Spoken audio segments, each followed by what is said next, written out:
Hello and welcome. Thank you very much for enrolling in this course. I hope you will benefit from this course very much. And I am very excited about our journey forward. So I have divided this course in several sections. The first section will contain this introduction video only.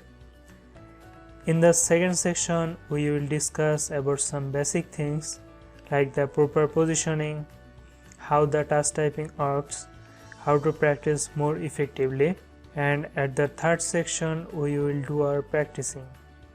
We will start typing by the task typing method. At first we will learn the task typing of all the letters from A to Z. Then we will go further to the numerical keys, special characters and the number pad.